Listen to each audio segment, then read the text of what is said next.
నమస్తే. తెలంగాణలో కాంగ్రెస్ ప్రభుత్వం కొలువుదీరి దాదాపు నెల రోజులు దాటింది. సో మరి గత ప్రభుత్వం చేసిన అవినీతి, కాళేశ్వరం ప్రాజెక్టు, సో వీటన్నిటి మీద చర్యలు ఉంటాయని కాంగ్రెస్ పార్టీని గెలిపించారు ప్రజలు, నిరుద్యోగులు వీళ్ళందరూ కూడా. నిజంగానే చర్యలు ఉంటాయా లేదా ఒకసారి మాట్లాడదాం. చరణ్ కౌశిక్ యాదవ్ ఉన్నారు నాతో పాటు, టీపీసీసీ జనరల్ సెక్రటరీ. నిజంగానే చర్యలు ఉంటాయా లేకపోతే, ఎందుకంటే గత ప్రభుత్వంలో చాలా అవినీతి జరిగిందని మీరే చెప్పారు స్వయంగా. అధికారంలోకి వచ్చిన తర్వాత చర్యలు తీసుకుంటామని చెప్పారు. సో ఆల్రెడీ 30 రోజులు దాటిపోయినాయి. ఎంతవరకు వచ్చినాయి, ఏం చెప్తారు అసలు? అంటే కాంగ్రెస్ ప్రభుత్వము జ్యుడిషియరీ కమిటీ వేసి జ్యుడిషియరీ కమిటీ ద్వారా వారి మీద చర్యలు తీసుకోవాలి. అంటే ఎవరు తప్పు చేసినా, కాంట్రాక్టర్ తప్పు చేసినా, లేదా అధికారులు తప్పు చేసినా, లేదు పాలకులు తప్పు చేసినా చట్టం ప్రకారం చర్యలు తీసుకోవాలని చెప్పి ప్రభుత్వం భావిస్తూ ఉంది. దానిలో భాగంగా జ్యుడిషియరీ కమిటీ వేస్తానని చెప్పేసి చాలా స్పష్టంగా ముఖ్యమంత్రి గారు చెప్పిన సందర్భం. అదే కాకుండా రాజకీయ కక్ష కారుణ్యాలకు తావు లేకుండా, అంటే రాజకీయంగా వాళ్ళను ఏదో బలహీనపరచాలని చెప్పేసి కాంగ్రెస్ ప్రభుత్వం చర్యలు తీసుకునే పరిస్థితి లేదు. అదే కాకుండా జ్యుడిషియల్ కమిటీ ద్వారా తప్పు జరిగి ఉంటే ఖచ్చితంగా దానికి కేసీఆర్ అయినా, కేటీఆర్ అయినా, లేదు కాంట్రాక్టర్లు అయినా, లేకపోతే అధికారులు ఎవరున్నా కూడా ఖచ్చితంగా చర్యలు తీసుకుంటారని చెప్పేసి ముఖ్యమంత్రి గారు చెప్పారు. దాని ప్రకారం ఖచ్చితంగా చర్యలు తీసుకుంటాం. అదే కాకుండా గొర్రెలలో కూడా పెద్ద ఎత్తున అవినీతి జరిగిందని చెప్పేసి వార్తలు వస్తూ ఉన్నాయి. అంటే దానికి సంబంధించి కూడా ఆల్రెడీ వారి ఓఎస్డీ గారి మీద, కళ్యాణ్ గారి మీద కేసు అయింది. అక్కడ ఉన్నటువంటి ఫైళ్ళని కూడా తస్కరించి తీసుకుపోయే పనిలో భాగంగా వారు తీసుకుపోతా ఉంటే పోలీసులు కూడా కేసు పెట్టారు. అంటే గొర్రెల విషయంలో కూడా అధికారులతోటి సంప్రదింపు జరుగుతూ ఉన్నారు. అధికారులు కూడా ఇంట్రాగేషన్ చేస్తారు. దానిలో భాగంగా తప్పు చేసింటే ఖచ్చితంగా చర్యలు ఎవరి మీదనే తీసుకుంటారని ప్రభుత్వం సిద్ధంగా ఉంది. సో అవినీతి జరిగిందని మీరే చెప్తున్నారు స్వయంగా, అధికారంలో ఉన్నది కూడా మీరే. మరి చర్యలు తీసుకోవాల్సిన అవసరం ఉంది కాబట్టి ఆ దిశగా ఏమైనా ప్రయత్నం జరుగుతుందా, లేదంటే లాండ్ ఆర్డర్ ఉన్నది కదా, చట్టం తన పని తాను చేసుకొని పోతుందని చట్టం మీద నెట్టే ప్రయత్నం ఏమైనా జరుగుతుందా? మీరు దీంట్లో ఇన్వాల్వ్ అయ్యి ఎవరైతే నిందితులు, బాధితులు, అర్హులు వీళ్ళందరికీ శిక్షలు పడతాయని మీరు అనుకుంటున్నారా? ఆ ప్రయత్నం ఏమైనా జరుగుతుందా? అంటే మేము పారదర్శకమైన పాలన అందించాలా, ప్రజలకు అందుబాటులో ఉండాలా, ప్రజారంజక పాలన అందించాలని చెప్పేసి ప్రభుత్వం భావిస్తూ ఉంది. ఎలాంటి రాజకీయ కక్షలకు తావు లేకుండా తప్పు చేసిన ఎవరైనా కూడా, తప్పు తను చేసినా, మా పార్టీ వాళ్ళు చేసినా, పక్కవారి పార్టీ చేసినా, బంధువులు చేసినా, ఎవరు చేసినా కూడా ఉపేక్షించేది లేదని చాలా స్పష్టంగా ముఖ్యమంత్రి గారు చెప్పినట్టునే చాలా స్పష్టంగా అర్థం చేసుకోవాల్సిన అవసరం ఉంది. గత పాలకులైనా, ఇప్పుడున్నటువంటి పాలకులైనా ఎవరు తప్పు చేసినా కూడా చర్యలు తీసుకొని చెప్పడం జరిగింది. కాబట్టి ఖచ్చితంగా తప్పు చేసిన వారు ఎవరైనా కూడా వారి మీద ఖచ్చితంగా చర్యలు ఉంటాయి. దాన్ని చట్టం ప్రకారం తీసుకోవాలని చెప్పేసి ప్రభుత్వం భావిస్తూ ఉంది. కాబట్టి కొంత లేట్ అవుతూ ఉంది తప్ప ఖచ్చితంగా చర్యలు మాత్రం ఉంటాయి. కాళేశ్వరం మీద 1,00,000 కోట్ల అవినీతి జరిగింది, అవన్నీ కక్కిస్తామని మీ నాయకుడు స్వయంగా చెప్పిండు బహిరంగ సభల్లో. అలాంటి ప్రయత్నం జరుగుతుందా? మరి ఇప్పుడు అధికారంలోకి వచ్చారు కదా, ఉంటుందా అది? అంటే మీరు చూస్తూ ఉన్నారు కదా, మా కాలేజీ విషయంలో ఆల్రెడీ పవర్ ప్లాంట్ ప్రైవేటైజేషన్ జరిగింది. ఏం జరిగింది? తుమ్మిరిటిలో ఏం జరిగింది, మేడిగడ్డలో ఏం జరిగింది, అన్నారంలో ఏం జరిగింది, అదేవిధంగా ఎక్కడ లోపం ఉంది, అది నాణ్యత లోపమా, ఆపరేషన్ లోపమా, డిజైన్ లోపమా, లేకపోతే కాంట్రాక్టర్ లోపమా, ఎక్కడ జరిగిందనే విషయాన్ని మీద కూడా ఆల్రెడీ పవర్ ప్లాంట్ ప్రైవేటైజేషన్ ఇచ్చారు. దాని మీద నిపుణులైనటువంటి అధికారులంతా కూడా వాళ్ళు స్టడీ చేస్తూ ఉన్నారు. స్టడీ చేసిన తర్వాత జ్యుడిషియల్ కమిటీ వేసిన తర్వాత, జ్యుడిషియల్ కమిటీ వాస్తవాలు బయటకు వచ్చిన తర్వాత ఖచ్చితంగా చర్యలు తీసుకుంటారు. భారతీయ జనతా పార్టీ ఎంతసేపు మేము ప్రతిపక్షంలో ఉన్నప్పుడు సిబిఐ విచారణ చేయని చెప్పి కోరితే వాళ్ళు సిబిఐ విచారణ ఆనాడు కోరలేదు. ఎందుకంటే ఆనాడు డబుల్ ఇంజిన్ సర్కార్, కేంద్రం రాష్ట్రంలో అధికారులు ఉంది కాబట్టి, మేము ప్రతిపక్షంలో ఉన్నాం కాబట్టి సిబిఐ విచారణ చేయమని చెప్పి కోరడం జరిగింది. ఇప్పుడు కిషన్ రెడ్డి గారు ఏకంగా సిబిఐ విచారణకు మీరు కాగితం ఇవ్వండి, మేము చర్యలు తీసుకుని చెప్పే ప్రయత్నం వారు చేస్తాము. సిబిఐ అంటే భారతీయ జనతా పార్టీ జేబు సంస్థ కాబట్టి, మేము తెలంగాణ రాష్ట్రంలో అధికారంలో కాబట్టి, మాకే అధికారం ఉంది కాబట్టి మేము జ్యుడిషియరీ కమిటీ వేసి మేము వాస్తవాలు తెలుస్తామని చెప్పినా కూడా భారతీయ జనతా పార్టీలో మా మీద నిందలేసే ప్రయత్నం చేస్తూ ఉన్నారంటే ఖచ్చితంగా ఆఫ్టర్ పార్లమెంట్ ఎలక్షన్లో ఖచ్చితంగా Bharatiya Janata party, BRS party రెండు కలిసి కేంద్రంలో అంటే భవిష్యత్తులో ఎలక్షన్లో పోటీ చేసే అవకాశం కూడా చాలా స్పష్టంగా కనపడతా ఉంది. అంటే గతంలో కేసీఆర్ ముఖ్యమంత్రి ఉన్నప్పుడు ఒక ప్రత్యేకమైన చట్టం చేసుకున్నాడు రాష్ట్రంలో, సిబిఐని ఎంట్రీ లేకుండా చేసిండు, అందుకే చర్యలు లేవు, జరగలేదు, సో దర్యాప్తు జరగలేదని వాళ్ళు మాట్లాడుతున్నారు. సో ఇప్పుడు మీరు గెలిచిరు కదా, ఆ చట్టాన్ని తీసేసి మళ్ళీ సిబిఐకి ఎంట్రీ ఇచ్చి ఇవన్నీ చేపి వచ్చే ఆ ప్రయత్నం జరగవచ్చు కదా. రేవంత్ రెడ్డి గారు కూడా ముఖ్యమంత్రి కేంద్రానికి లేఖ రాయొచ్చు కదా అని ఆ లైన్లో కిషన్ రెడ్డి మాట్లాడుతున్నాడు. అంటే భారతీయ జనతా పార్టీ ఎంతసేపు బీఆర్ఎస్ పార్టీ మేలు చేసే దానిలో భాగంగా సిబిఐ అంటేనే భారతీయ జనతా పార్టీ జేబు సంస్థ అయింది. ఈడీ కావచ్చు, సిబిఐ కావచ్చు, ఇన్కమ్ ట్యాక్స్ కావచ్చు. కాబట్టి అట్లాంటి సంస్థలకు అప్పచెట్టినట్లయితే ఖచ్చితంగా బీఆర్ఎస్ పార్టీ 9 సంవత్సరాల కాలం పాటు కేంద్రంలో సహకరించింది కాబట్టి, మరీ వారికి అనుకూలంగా నిర్ణయాలు వచ్చే అవకాశం కాబట్టి, రాష్ట్రంలో మేమే అధికారంలో కాబట్టి మేము మా పరిధిలో ఉన్నటువంటి నిర్ణయం ప్రకారం మేము జ్యుడిషియల్ కమిటీ వేసి జ్యుడిషియల్ కమిటీలో వాస్తవాలు తెలుసాలని చెప్పి ప్రభుత్వం భావిస్తూ ఉంది. ఎందుకంటే జాతీయ స్థాయిలో దేశవ్యాప్తంగా ఈడీ కేసులు 5,000 చిల్లర కేసులైనవి. కానీ దేశంలో ఉన్నటువంటి అన్ని ప్రతిపక్ష పార్టీల మీదకి ఈడీ పోయింది, సిబిఐ పోయింది, ఇన్కమ్ ట్యాక్స్ పోయింది. ఎక్సెప్ట్ కేసీఆర్ గారి మీద, అసౌద్దీన్ ఓవైసీ గారి మీదకి ఇప్పటివరకు సిబిఐ, ఈడీ కానీ ఇన్కమ్ ట్యాక్స్ పోలేదంటే అర్థం చేసుకోవాల్సిన అవసరం ఉంది. భారతీయ జనతా పార్టీ బి టీంలు వ్యవహరిస్తూ ఉన్నారు కాబట్టి వారి మీద సిబిఐ కానీ ఈడీ కానీ ఇక్కడ పోలేదు. అదే కాకుండా తెలంగాణ రాష్ట్రంలో కూడా అట్లాంటి సిబిఐకి అవకాశం ఇచ్చినట్లయితే మేము భారతీయ జనతా పార్టీతో లేము కాబట్టి మాది కాంగ్రెస్ పార్టీ, మేము ఇండియా కూటమిలో ఉన్నాం కాబట్టి ఇండియా కూటమి జాతీయ స్థాయిలో బలపడతా ఉంది కాబట్టి తెలంగాణ రాష్ట్రంలో భారతీయ జనతా పార్టీ ప్రభుత్వాలు లేనప్పుడు నిర్వీర్యం చేసే ప్రయత్నం వారు చేస్తారు కాబట్టి సిబిఐ కానీ ఈడీ కానీ ఇన్కమ్ ట్యాక్స్ కానీ తెలంగాణ రాష్ట్రంలో అనుమతించే ప్రసక్తే లేదు. అదే కాకుండా తప్పు ఎవరు చేసినా కూడా చట్టం ప్రకారం మేము చర్యలు తీసుకోవడానికి సిద్ధంగా ఉన్నాం. అదే కాకుండా భారతీయ జనతా పార్టీ మీరు సిబిఐ విషయంలో కోర్టుకు పోయినా మరి కేసీఆర్ గారి మీద మీ సిబిఐ విచారణ చేస్తామని చెప్పి కోర్టుకు పోతే కోర్టు అనుమతించేది. మీరు ఆనాడు కోర్టుకు పోలేదు, సిబిఐకి దాకా లెటర్ పెట్టకుండా ఇప్పుడు కాంగ్రెస్ పార్టీ మీద నిందలేసే ప్రయత్నం భారతీయ జనతా పార్టీ చేస్తూ ఉందంటే రేపు జరగబోయే లోక్సభ ఎలక్షన్లో ఏ విధంగా సీట్లు సాధించాలని చెప్పేసి భారతీయ జనతా పార్టీ కలగంటా ఉంది తప్ప వారి స్థితి లేదని చాలా స్పష్టం. లోక్సభ ఎన్నికల్లో కాంగ్రెస్ పర్ఫార్మెన్స్ ఎట్లా ఉండబోతుంది? ఎన్ని సీట్లు రాబోతున్నాయి తెలంగాణలో? ఖచ్చితంగా 12 స్థానాలకు తక్కువ కాకుండా కాంగ్రెస్ పార్టీ గెలవబోతూ ఉంది. 15 స్థానాలు గెలవాలని చెప్పి కాంగ్రెస్ పార్టీ టార్గెట్ పెట్టుకున్నది. దానిలో భాగంగా ముందుకు పోతా ఉంది. ఖచ్చితంగా తెలంగాణ రాష్ట్రంలో కాంగ్రెస్ అదేవిధంగా భారతీయ జనతా పార్టీ మధ్య పోటీ జరగబోతుంది. ఆ పోటీలో ఖచ్చితంగా కాంగ్రెస్ పార్టీ 12 స్థానాలు తక్కువ కూడా గెలవబోతాం. TPCC official spokesperson Chenagani Dayakar ఉన్నారు మనతో పాటు. ఆల్రెడీ 30 రోజులు అవుతుంది గవర్నమెంట్ వచ్చి 2 లక్షల ఉద్యోగాలు ఇస్తామని చెప్పారు ఏడాదిలోపు. ఆ ప్రాసెస్ ఎంతవరకు వచ్చింది? ముఖ్యంగా నిరుద్యోగులతోనే ఈ కాంగ్రెస్ ప్రభుత్వం కొలువు తీరిందని మీరు కూడా ఒప్పుకున్నారు. ఎంతవరకు వచ్చింది ఆ ప్రాసెస్? ముందుగా ఈరోజు ప్రజలు కోరుకున్న ప్రజాపాలనకు నెల రోజుల పూర్తి చేసుకున్న సందర్భంగా ఈరోజు ఇప్పుడే గాంధీ భవన్లో ఒక నెల రోజుల పాలనను స్వాగతిస్తూ కూడా కేక్ కట్ చేయడం జరిగింది.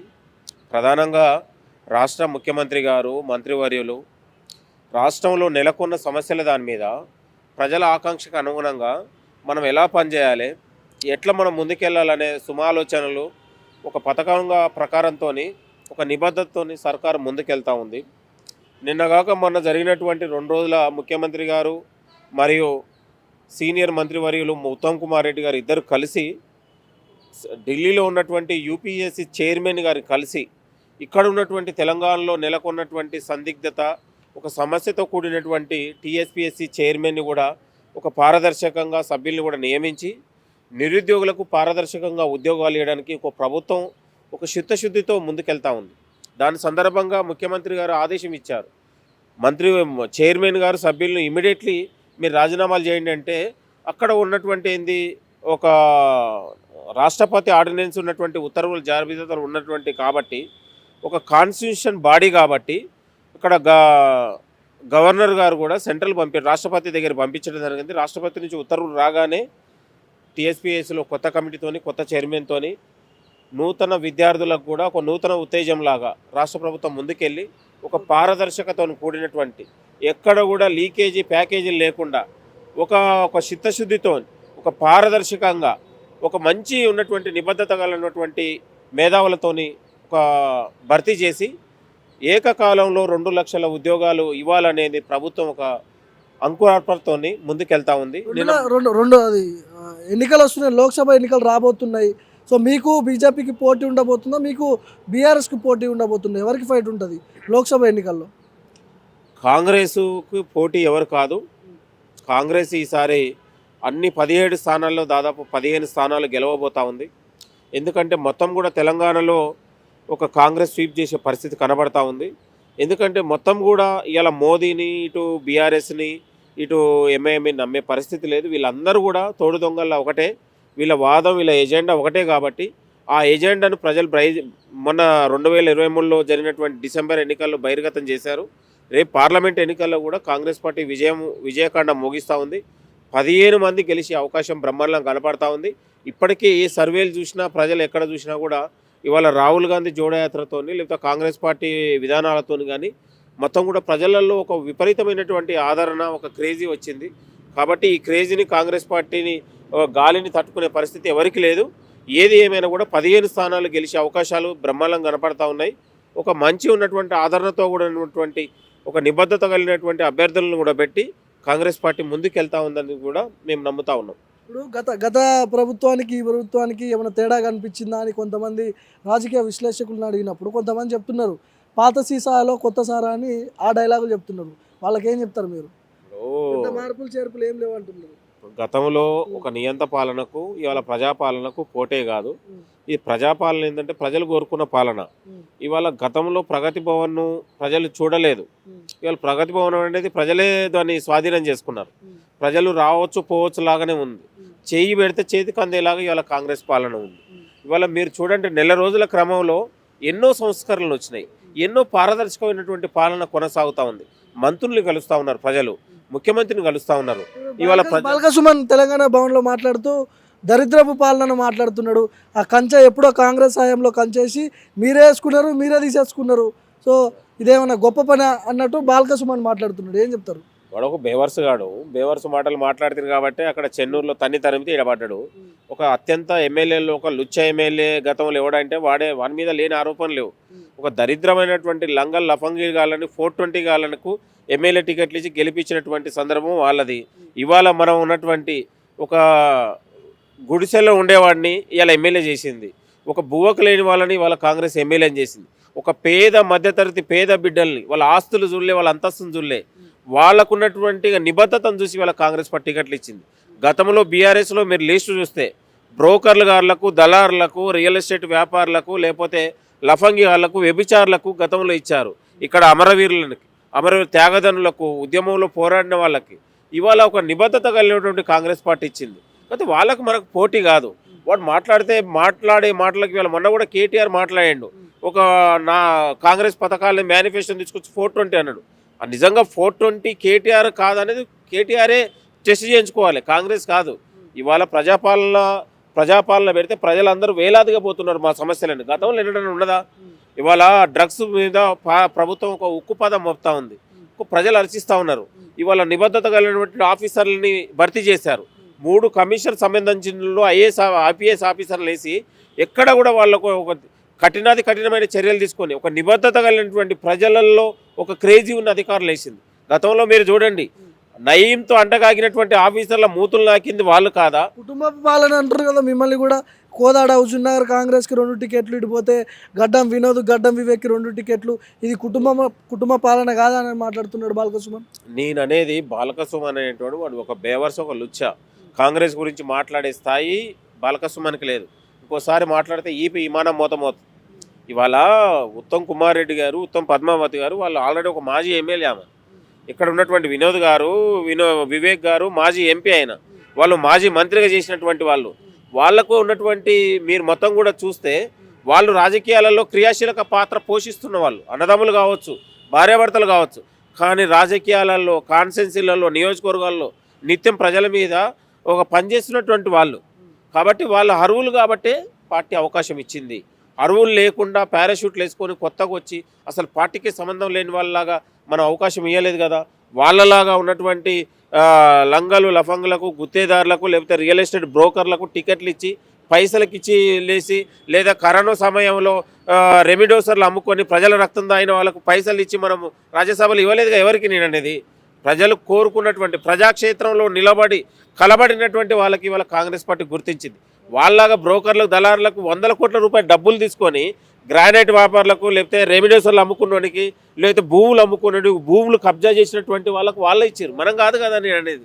ఒక నిబద్ధత కాంగ్రెస్ పార్టీ అంటే వాడనేమో కేటీఆర్దే ఉంటుంది, ఇక్కడేమో సమిష్టి నిర్ణయాలు ఉంటాయి. అవినీతి చేసిన వాళ్ళ మీద చర్యలు ఉంటాయి. అవినీతికి పాల్పడ్డ వాళ్ళు చాలా మంది ఉన్నారు, మీరే చెప్పారు కదా. ఉంటాయా? 100కు 100% ఉంటాయి. ప్రభుత్వం చేస్తుంది, వ్యక్తులు చేయరు. ప్రభుత్వ అధికారులు వాళ్ళకున్నటువంటి పనుల మీద వాళ్ళు ఏదైతే ఉందో చట్టం పనిలాగానే అధికారులు చేస్తారు. ఎక్కడ అన్యాయం జరిగితే అక్కడ బరాబరు చేస్తారు. ఎందుకు చేయరండి?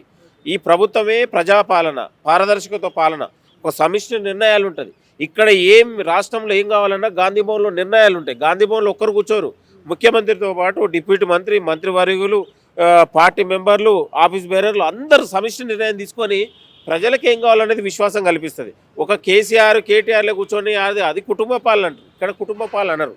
కాబట్టి బాల్క సుమన్ అయినా కేటీఆర్ అయినా మాట్లాడేటప్పుడు ఒళ్ళు జాగ్రత్త పెట్టుకోండి. మేము అంటా ఉన్నాం స్థాయిని మించని. మీరు ఒక ప్రజాపాలన మీద ఇవాళ మంత్రులు, ముఖ్యమంత్రులు, ఎమ్మెల్యేలు ఇవాళ చిత్తశుద్ధితో పనిచేస్తూ ఉన్నారు. ఎప్పుడన్నా రాత్రి 10 గంటల తర్వాత మంత్రులు ఉన్నారా? గతంలో ముఖ్యమంత్రి ఏంటంటే సచివాలయానికి వచ్చాడా కేసీఆర్? ఇవాళ ముఖ్యమంత్రి రాత్రి 11 గంటలకు సచివాలయంలో ఉంటుండు. ముఖ్యమంత్రి, డిప్యూటీ సీఎం, మంత్రులు ఇవాళ చిత్తశుద్ధితో పనిచేస్తే వాళ్ళకి టైం సరిపోవట్లేదు. ఇవాళ 7-8 గంటలకు వాళ్ళ ఇళ్లలో కలుస్తూ ఉన్నారు. గతంలో ముఖ్యమంత్రి దగ్గరికి ఎవరైనా ప్రజలు పోగలిగిరా, మంత్రుల దగ్గర పోగలిగిరా? ఇవాళ స్వదాగా వాళ్ళు దరఖాస్తులు తీసుకొని పోతారు, మాకు ఈ సమస్య ఉందని. అంటే ప్రజలకు ఒక స్వేచ్ఛ వచ్చింది, ఒక సమానత్వం వచ్చింది, ఇక తెలంగాణకు ఒక స్వాతంత్రం వచ్చిందలాగా అనుభూతి కలుగుతూ ఉంది ప్రజలు ఎక్కడ చూసినా. కాబట్టి వాళ్ళ నెల రోజులకే ఒక ప్రజలు కోరుకున్న ప్రజల ఆకాంక్ష దిశగా కాంగ్రెస్ ప్రభుత్వం ముందుకెళ్తా ఉంది. వాళ్ళకు మనకు చాలా తేడా ఉంది. ఇంకా ఇంకా మార్పులు జరగబోతూ ఉన్నాయి. ఇంకా కాంగ్రెస్ పార్టీ 20 ఏళ్ళు ఇక్కడ పాలన ఉండబోతూ ఉంది. 6 గ్యారంటీల పథకాలు అమలవుతే తెలంగాణ దిశని మారిపోతూ ఉంది. తెలంగాణకే ఈ యొక్క కొలమానంలాగా తెలంగాణ దిశని తెలంగాణ ఈ పథకాలు దేశానికి ఒక ఆదర్శంలాగా నిలవబోతూ ఉన్నాయి. కాబట్టి ఇవాళ అర్హులైన వారికి అవకాశాలు ఇస్తూ ఉంది. కాబట్టి ప్రజలందరూ కూడా కోటి ఆశలతో ఆకాంక్షకు అనుగుణంగా ఇవాళ అమరవీరులు, ఉద్యమకారుల్ని అన్ని వర్గాలను కలిపే ప్రయత్నంలో కాంగ్రెస్ పార్టీ ముందుకెళ్తా ఉంది. కాబట్టి ఆ బీఆర్ఎస్ పాలనకు ఇవాళ కాంగ్రెస్ పాలనకు చాలా తేడా ఉంది. మనం కాంగ్రెస్ పాలనకే ప్రజాపాలనని పెట్టాం. ఇది ప్రజలు కోరుకున్న పాలన, వాళ్ళు నిర్మించుకుంటారు దాన్ని. వీళ్ళందరూ కూడా వీళ్ళు పాలకులు కాదు, సేవకులని రాష్ట్ర మంత్రివర్యులు ముఖ్యమంత్రి గారే స్టేజీ మీదే చెప్పారు. మేము కూడా సేవకులమే, వాళ్ళ నమ్మకాన్ని మేము వమ్ము చేయమనే దిశగా ముందుకెళ్తా ఉంది. కాబట్టి అన్ని వర్గాల ప్రజలు ఇవాళ కాంగ్రెస్కు జేకొడతా ఉన్నారు. అన్ని వర్గాల ప్రజలు కాంగ్రెస్ ప్రభుత్వం ద్వారా ఒక సంబరాలు అంటుతూ ఉన్నాయి. కాబట్టి వాళ్ళకు కళ్ళు మండుతూ ఉన్నాయి. నెల రోజులే వాళ్ళ కళ్ళు మండుతూ ఉన్నాయి. ఇవాళ ఒక 420 పేరు మీద ఒక మేనిఫెస్టో తీసి ఏలన చేస్తూ ఉన్నారు. వాళ్ళకి ఇంకా ప్రభుత్వం పోయిననే బాధలు కాకుండా ఇంకా వాళ్ళు ప్రభుత్వంలో ఉన్న భ్రమలలో బతుకుతూ ఉన్నారు. వాళ్ళ అవినీతి మీద కూడా చర్యలు ఉంటాయి. ఇవాళ ప్రజల పాలనలో పారదర్శకత్వం కూడా పాలన ముందుకెళ్ళడం, మాలాంటి యువతరం కూడా ముందుకెళ్ళి ప్రభుత్వం ఉన్నటువంటి అడుగులు అడుగేసి ముందుకెళ్లే ప్రయత్నం కొనసాగుతుంది. Thank you.